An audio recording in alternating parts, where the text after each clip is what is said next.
Joining me now is Jason Stanley. He is the author of How Fascism Works, The Politics of Us and Them. He's also a professor of philosophy at Yale University.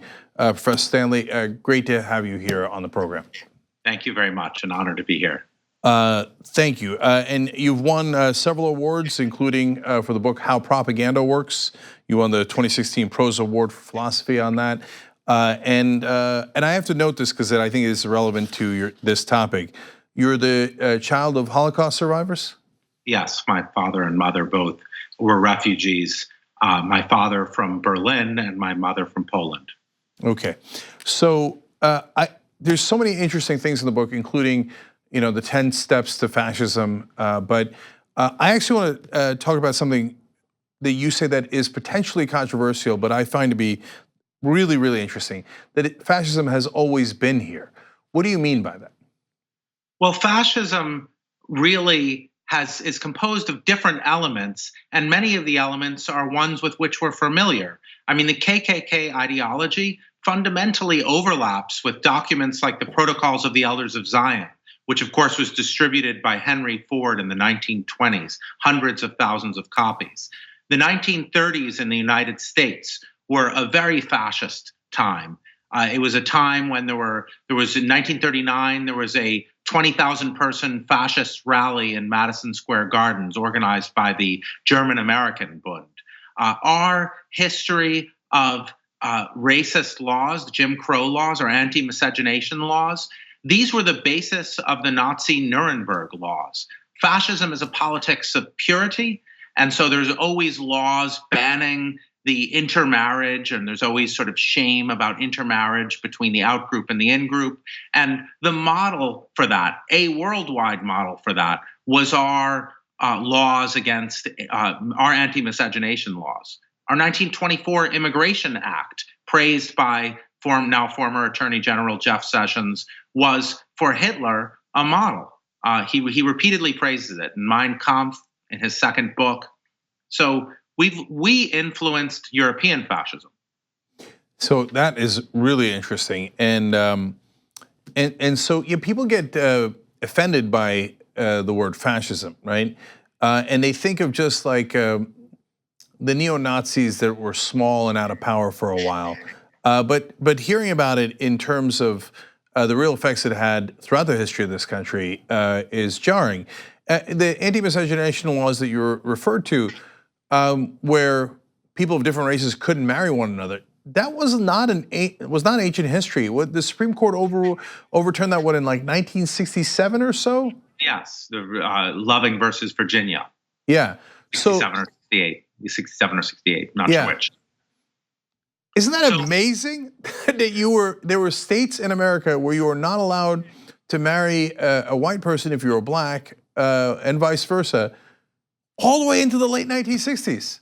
I don't think it's so amazing because you and I have lived through mass incarceration, which is really horrifying. I mean, 9% of the world's prison population comes from 38 million African Americans. In the 90s, as violent crime was precipitously dropping, the sort of rhetoric of mass incarceration largely directed against young black men was escalating.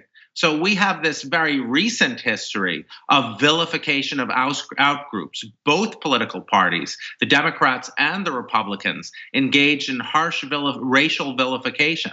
We're just seeing that extend to immigrants very recently. But we're familiar with these tactics from very recent times. 25% of the world's prison population is in the United States. So this is very real and it's very now. And if you look at the conditions of our country, the background conditions, they set us up for things like detention camps for immigrants. Americans are already attuned and ready to shut off their empathy for large groups of people. We know that. Yeah, and there was the comments Hillary Clinton made back in the day about super predators, and that was fairly common back then. And now it's become over the top common in the Republican side, but at least less so on the Democratic side. But you're absolutely right that it's been around for a long time. And Ku Klux Klan, the original terrorists in America. I mean, that was the whole point of the Klan, was to terrorize people. Christopher Columbus, the original undocumented immigrant. So, and the list goes on and on. But and I mean, you want to talk about fascism? Columbus started it here. Us versus them, which you talk a lot about in the book. So let's get to that. What are the defining characteristics of fascism, you think? The defining character. Well, so first of all, let's begin with the title of Adolf Hitler's book, My Struggle. And I don't want to, when I talk about Hitler, I don't want to draw too tight analogies. Not every fascist movement ends up in mass genocide. So, but think about the title of Hitler's book, My Struggle. The title of Hitler's book tells you about the ideology of fascism. Fascism is about struggle. It's about winning. It's about domination. And the idea is that nations, that the challenges facing us are too great for individuals to face on their own. And so we need nations to be engaged in struggles against each other. And the goal is that one nation should emerge victoriously from this struggle. So the idea is value comes from struggle.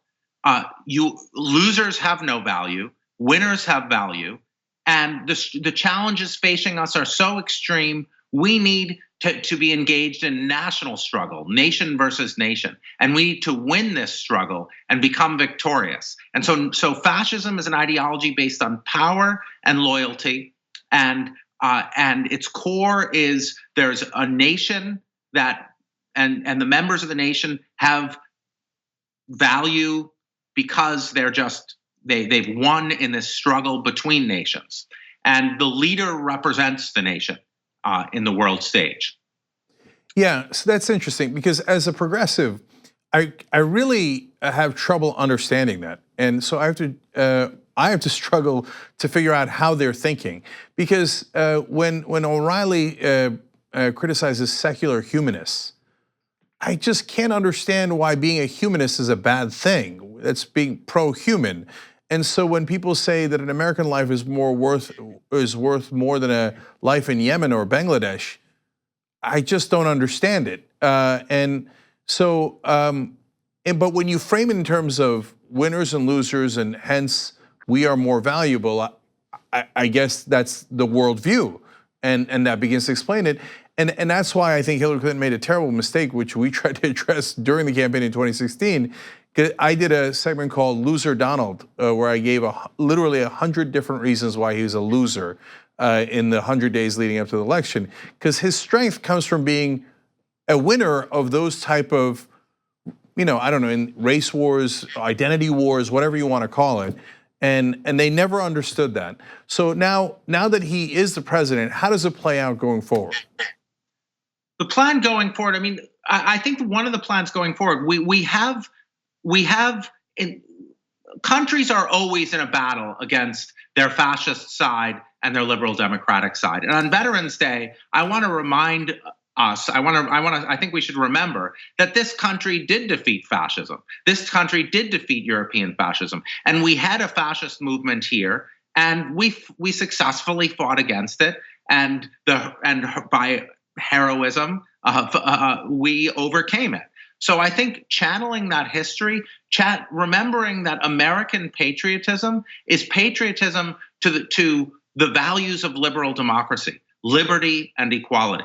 And as you say, liberal democracy is based on the dignity of individual humans. It's based on concepts like human rights. And that's part of our patriotism as Americans that we can channel. We can say it's actually unpatriotic to be nationalist in the way we're being asked to be nationalist. We're the country that actually helped set up, helped defend, and fought against virulent European nationalism, even though our history is implicated in that virulent European nationalism. I think we can channel our best traditions and in the face of these challenges. We just have to remember that patriotism is loyalty to our political values, and our political values do involve exactly the ideals you talk about, which are channeled in our history by movements like the civil rights movement, the recent gay rights movement. These are patriotism to American values, respect for the dignity of all human beings, respect for liberty and equality. Yeah. So the reality is that the right wing in this country that supports things like fascism and the portion of the right wing that does, and the Confederacy, for example, they back losers. It's greatly ironic that they think they're the winners of history. I got news for you. You know who beat the Confederacy? The United States of America. You know who beat the fascists in Germany? The United States of America. Exactly. And so we are very clearly also against fascism in this country and have defeated it several times. So last question, as maybe the most important, is there a tipping point that we need to be concerned about? Because yes, it's always here. Now it's a little bit more ascendant, but is there a point of no return? And how do we know we get there? Excellent question. So fascism is based on loyalty to the nation and loyalty to the leader. So fascism, as Hannah Arendt reminds us, fascism in power looks like a mafia, because loyalty is the basis for the mafia.